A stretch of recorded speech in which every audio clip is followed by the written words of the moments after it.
France's President Francois Hollande flies to Cuba on Sunday for the first state visit ever by a French head of state.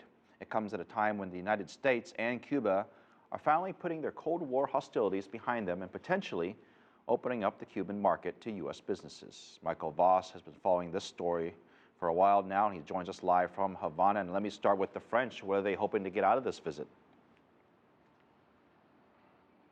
Phil, President Francois Hollande will be accompanied by a sizable business mission.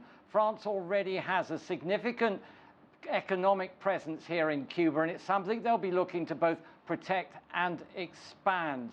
In terms of business interests, they're involved in everything from power plants to hotels to construction. France also has a joint venture with one of Cuba's leading export brands, Havana Club Rum, and they're hoping to take advantage of these improved relations with the United States and the eventual end of the trade embargo. The Havana Club distillery at San Jose, about 50 kilometers from Havana, was opened in 2007, combining state-of-the-art technology with Cuba's centuries-old tradition of making rum. It's a 50-50 joint venture between the state-owned Cuban rum company and the French wine and spirits giant Pernod Ricard. Havana Club is one of the world's third largest selling international rum brands. This despite being blocked by the trade embargo from exporting to the United States. Obviously, we need to have the right to sell Cuban rum in the United States, and we don't know when the embargo is over. But what is sure is that when the embargo is over, we will be the first company to sell Cuban rum in the US. And we are ready to do so. But arch-rival Bacardi holds the US trademark to the name Havana Club, and despite numerous lawsuits, Pernod Ricard can't get it back. So now they have another plan. Havana Club has registered a new trademark in the United States called Habanista rum. So when the US trade embargo is finally lifted, they'll simply replace these Havana Club labels with the Habanista ones. The same rum, the same bottle, just a different label. But could they produce enough quality rum to meet demand if and when the trade embargo ends? So it's a big market, you're right. The US represents 40% of the global rum market. And yes, we can supply the US market. We started in 1993, the joint venture, with 5 million bottles. Today we sell around 50 million bottles, so we know how to grow volumes together with our production capacity. Today the company has to import all the bottles, labels and boxes it needs.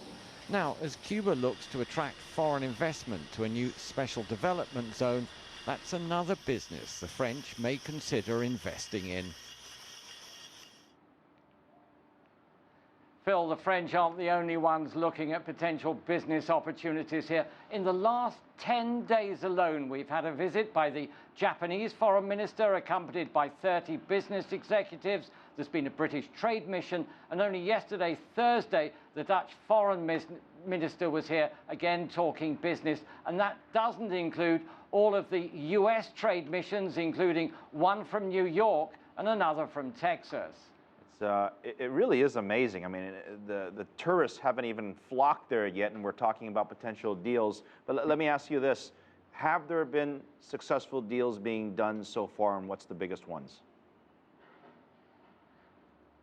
I mean, it's very limited so far. The British announced that they've signed $400 million worth of deals with the Cubans in areas like agriculture, energy, and a golf course. But although that golf course has been talked about for several years now, we're still waiting for the final go-ahead and groundbreaking. The Japanese, they extended a credit line, while the Dutch said that there would be 2 big investments to be announced shortly, but they didn't say what they are.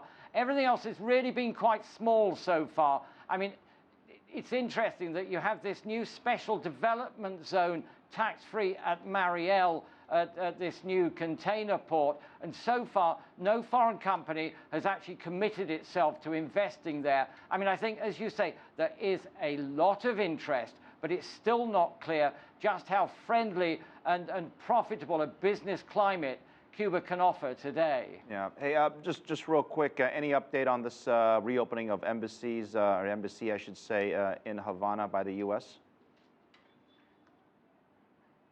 No, it's all gone very quiet. President Obama announced in early April that he will take Cuba off the list of state sponsors of terrorism, something they said was their bottom line, if you like. It's gone before Congress. It's there for 45 days. Congress can't block it, but we've heard nothing. Is everyone going to wait now until actually Cuba is off the list before they restart negotiations and retalk and set a date? It's all gone very quiet. There may be some more arguing going on behind the scenes. No date so far. All right, Michael, it's always good to see you. Keep your eye on the, and have a good weekend. Thank you.